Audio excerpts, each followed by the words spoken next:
Jadi secara umum manusia itu selalu bangga dengan kediriannya. Alhamdulillah kalau kita ini berfoto ya, kita berfoto sih. Semua masuk, mesti kita cari mana gambar saya. Orang tidak akan cari mana gambar teman, enggak, mana gambar saya. Siapapun itu. Jadi dari dengan bahwa setiap orang itu memang banggakan kediriannya. Biar saya tidak secantik artis, biar saya tidak sehebat orang, tetapi tetap saya menjadi diri saya. Itu naluri. Itu setiap orang punya kecenderungan seperti itu. Nah, terinspirasi dengan ini Ustaz Abdul Said itu kemudian mengatakan bahwa lembaga kita pesantren ini dinamik dengan Pangeran Hidayatullah. Kenapa? Karena tempatnya di Kalimantan kan, jadi orang Kalimantan insya Allah akan bangga dengan nama Hidayatullah itu, Pangeran Hidayatullah itu. Beda seperti di Ponorogo kan di Jawa, orang Kalimantan tidak begitu tertarik. Atau dikatakan apa itu Imam Bonjol di Sumatera, enggak, tapi Pangeran Hidayatullah orang akan, oh ini pahlawan saya, oh ini orang di daerah saya. Kemudian kenapa kok sekarang kok udah pakai pangeran?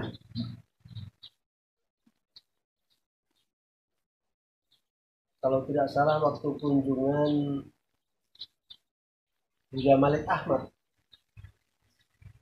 Buya Malik atau Buya Hamka ini. Ini datang ke Kalimantan, bukan untuk pesantren kita, waktu pesantren kita belum ada apa-apaan, masih numpang-numpang. Ya numpang nggak begini, numpang di rumah orang, numpang di rumah orang, dan airnya sama persis dengan air di sini. Begitu warnanya itu.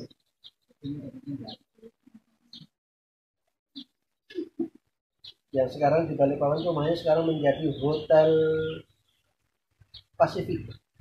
Dijual apa saja tidak tahu. Disitulah kami tinggal. Apa yang kami lakukan ya berdakwah kiri kanan, undang kita datang, sholat sama-sama berjamaah, peringatan maulid kita isi, serang orang kita isi.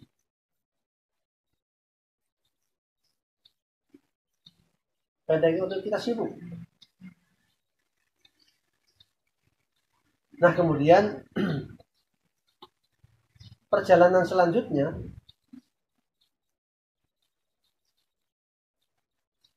di tempat itu kita tidak tahan lama. Bukan tidak enak, karena kita tinggal di situ tinggal makan tidur.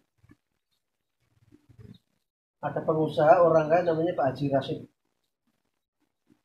Haji Muhammad Rashid, orang kaya dari Sinjai, Sulawesi.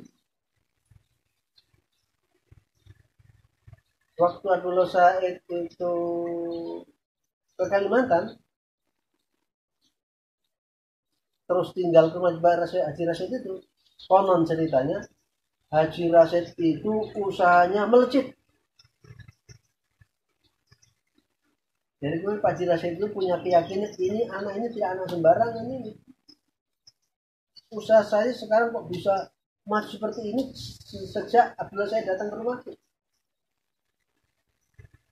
Ya, akhirnya dianggap anak lah segala macam. Sampai kemudian dinikahkan dengan anak kandungnya dia dari Haji Rashid. Kendati pun akhirnya kemudian jangan berlanjut itu perkawinan itu. Karena Pak Haji Rashid punya keinginan mengumpulkan anak-anak sekolah ini, mereka bayar.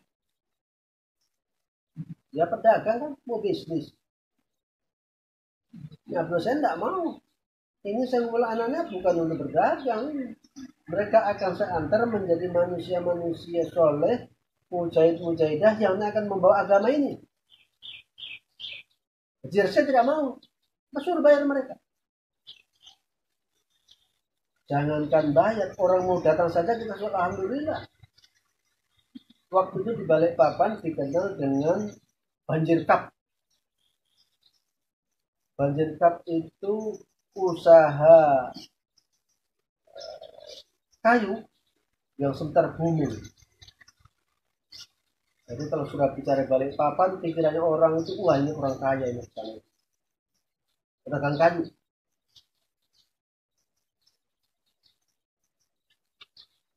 Memang kalau bicara pedagang itu ujungnya kan ya uang ya, kayu.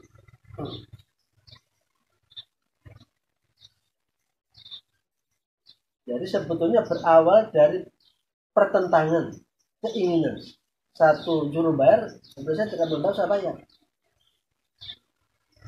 Sebab orang kalau disuruh bayar itu kemudian dia merasa sudah menanam andil. Dan akhirnya nanti kemudian dia menuntut, atas aku sudah bayar. Biasanya orang bayar itu kemudian dia merasa sudah mempunyai andil di tempat itu yang kemudian sulit untuk ya kerja bakti ya sudah apa sudah bayar. Tidak lagi kalau kerja sudah bayar. Kalau sudah bayar. Nah, kemudian kasarnya kemudian kita pindah ke tempat lain.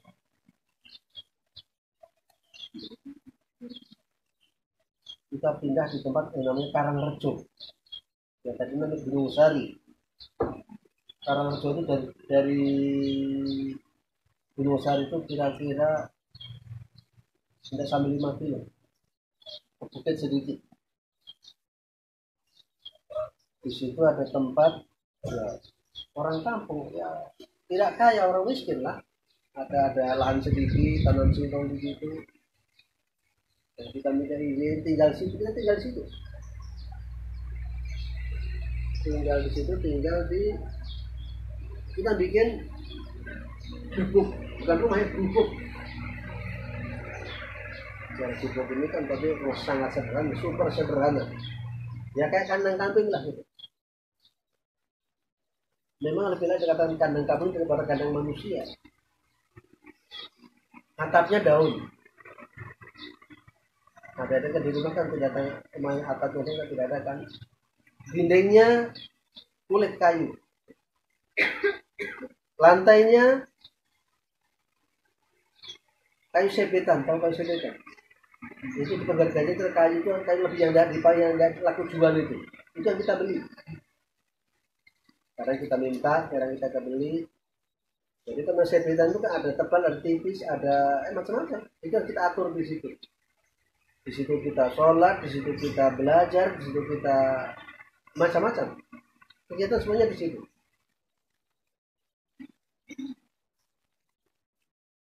Kesyukuran yang barangkali terinspirasi dari hadis dari ayat ini, Rabbi anzilni munzalan barakatan harum munzilin ini, kok rasanya tinggal di situ enak, senang gitu loh. Di rumah si Rasid rumahnya bagus, kasur, makan tinggal makan, ada kamar mandinya segala macam. Nah kita tinggal di rumah itu mana ada kamar mandi? Kalau buang air kayak apa? Dari cangkul. Ini serius sih. Dari cangkul. Jadi kita ke tempat-tempat yang agak jauh yang dilihat orang, selimutan sarung itu di sini.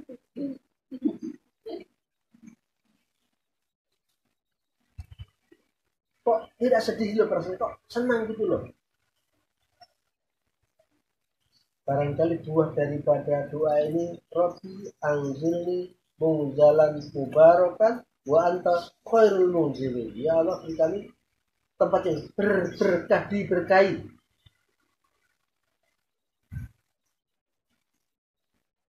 Lompat sedikit.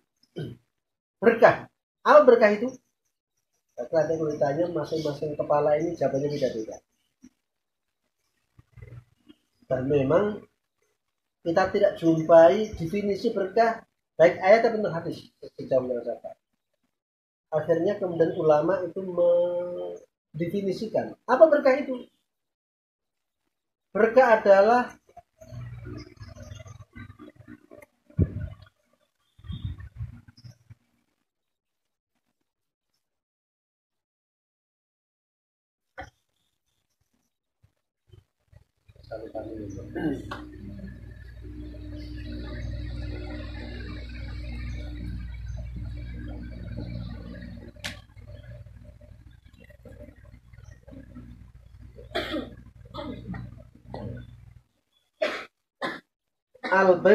Al-barakatu kasratul khairi wa dawamuhu.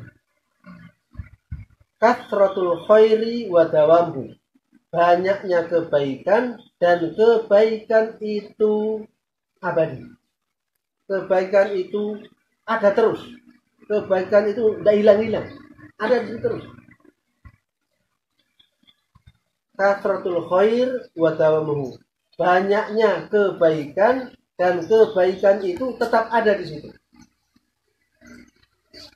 Jadi kalau ada rumah diberkahi, di rumah itu ada kebaikan semua. Itu semua kebaikan. Biar rumahnya kurang bagus, orang senang tinggal di situ. Dan di rumah itu banyak kebaikan yang bisa lakukan. Semangat kita mengaji, semangat kita membersihkan, semangat kita menjaga keakraban, semangat itu artinya rumah itu namanya rumah yang diberkahi. Biar rumahnya bertingkat-tingkat, semuanya serba AC, mau makan tinggal buka kulkas, atau sekarang tinggal panggil Gojek, tinggal pesan datang. Tapi di rumah itu bapak ibu suka tengkar terus. Mana sholatnya berantakan, sholat subuh jam 9 baru bangun. Kemudian ada orang miskin diusir, padahal cuma meminta ya mungkin uang 1.000-2.000 ya, padahal uangnya dia banyak. Dengan tetangga tidak rukun, tidak akrab,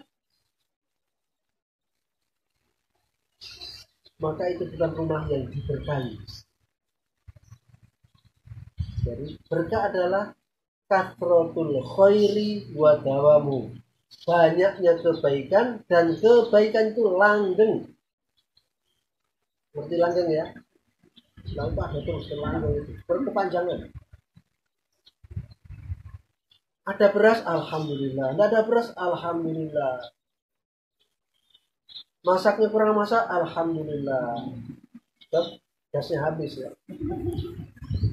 Atau masaknya gosong karena sangit ya. Alhamdulillah, karena ditinggal kemarin itu karena hasilnya nyapu atau ketinggalan itu tuh gosong itu nasinya. Alhamdulillah. Jadi sikap mental alhamdulillah itu menatu budan diri kita. Hidup enak. Jadi adik-adik jangan kemudian menilai sesuatu dari sesuatu yang kadang-kadang menurut maunya kita.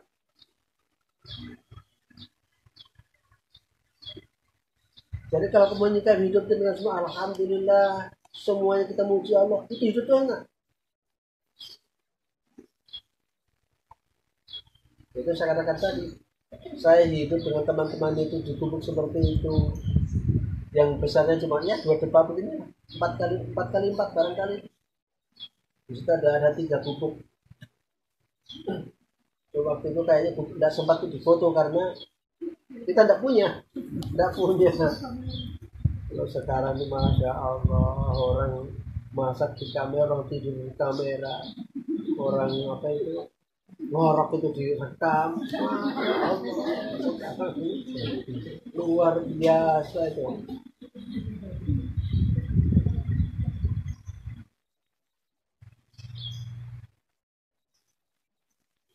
Jadi yang itu tidak sempat, mungkin tidak sempat kita ada gambar yang bisa dikenang sekarang. Cuma bisa diceritakan begini. Jadi kita pernah tinggal di gubuk yang besarnya kira-kira 4 meter persegi, 4 meter barangkali. Ada 3 di situ. Semua atapnya daun. Semua dindingnya ada satu dinding pakai kulit kayu. Di Kalimantan ada kulit yang pohon kayu itu sebesar ini, diambil kulitnya, kemudian dijemur, itu jadikan dinding itu. Dan karena kulit itu dijemur, maka dia bereaksi, dia mengencang, dia tidak bisa lurus kayak apa-apa, tidak bisa. Jadi ya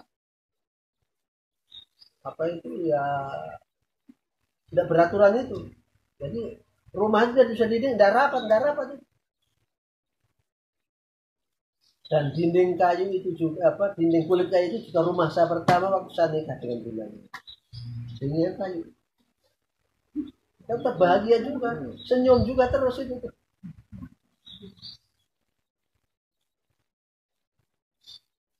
Dan lantainya lubang-lubang, jadi kalau kita muntah tinggal tengkurap saja itu sudah buka.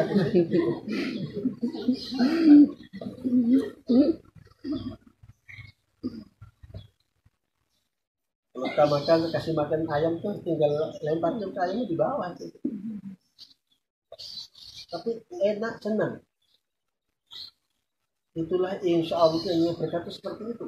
Hidup enak, hidup nyaman. Kendali pun tempatnya itu tidak secara alami, orang itu tidak menyenangkan kita.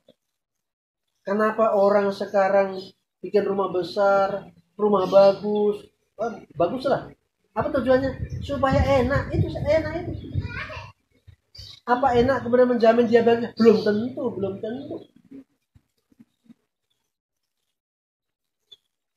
Berapa banyak orang punya rumah bagus tetapi tengkar melulu? Banyak. Tinggal baru berapa bercerai. Kawin lagi cerai lagi. Ada kan tahu itu artis-artis itu kurangnya apa itu? Penampilannya luar biasa. Sebentar cerai lagi. Tidak bahagia. Kenapa? Tidak mendapatkan berkah. Tidak ada kebaikan. Jadi kebaikan itu merupakan satu redaksi, satu kata yang diinginkan oleh siapapun. Semua orang itu ingin baik. Penjahat pun ingin baik. Mana orang penjahat ini baik? Tidak. Nurani yang mengatakan ini perbuatan ini tercela tidak bagus. Cuma ia terjebak.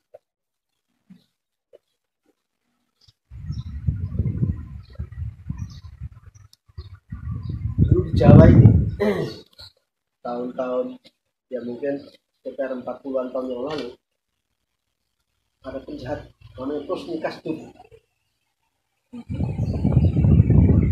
Itu yang penjahat luar biasa, itu kelas kakap. Biasa membunuh tentara, biasa membunuh polisi, biasa membobol bank, saking hebatnya itu. Ditangkap, tidak pernah ketangkap. Suatu saat kena razia ketangkap, kemudian yang oleh polisi kan, apa sebelum kau dieksekusi ditembak, apa harapanmu Kusni Kastur? Saya minta satu, saya ingin bertemu dengan keluarga saya. Kasih kesempatan. Apa saya berkeluarga? Biarlah yang begini saya saja. Anakku istri jangan ada yang ikuti perilaku bapaknya, jadi pencuri, jadi maling, jadi garong, jangan. Biarlah saya seperti ini. Orang penjahat ini. Nuran pun mengatakan perbuatan saya tercela, tidak bagus. Saya tidak ingin anak keluarga saya punya perilaku kayak saya ini. Artinya semua orang cenderung ingin baik. Penjahat ini. Apa yang tidak penjahat kayak kita ini? Insya Allah kita bukan penjahat. Maka kita pun ingin bagaimana hidup ini baik. Apapun, siapapun, kondisi kita ingin baik. Dan itu juga mengasalkan saya bagaimana semua orang itu hidupnya dalam kerangka jihad fisabilillah, berjuang. Berjuang di sekolah, berjuang di pasar, berjuang di sawah, berjuang di dapur, semuanya dalam rangka berjuang. Jadi hidayah itu adalah merupakan wadah perjuangan agar semua orang bisa ikut tanam andil di lembaga ini untuk berjuang bersama-sama. Nah, kalau cuma saya seorang, kita beberapa 5 orang, tidak banyak kita lakukan. Semakin banyak orang, semakin banyak hal yang bisa kita lakukan. Maka kemudian kita mengembangkan dari satu tempat ke tempat-tempat yang lain.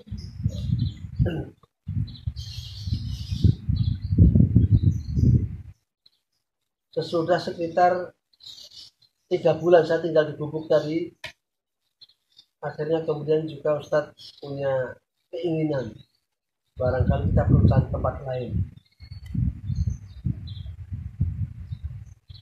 Ya, kita tidak tahu waktu itu, tidak tahu seperti kemana, kita tidak tahu.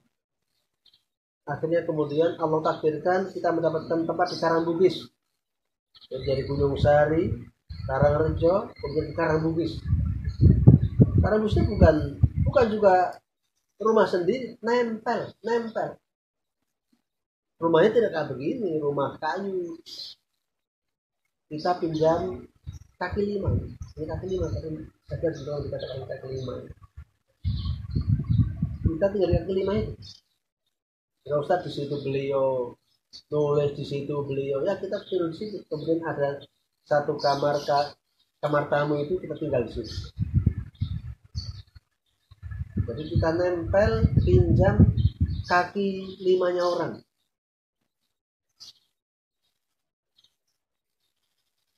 Nah kalau belajar ya di situ. Kadang belajar di tempat di rumah sebelah yang kaki 5-nya juga kita pinjam.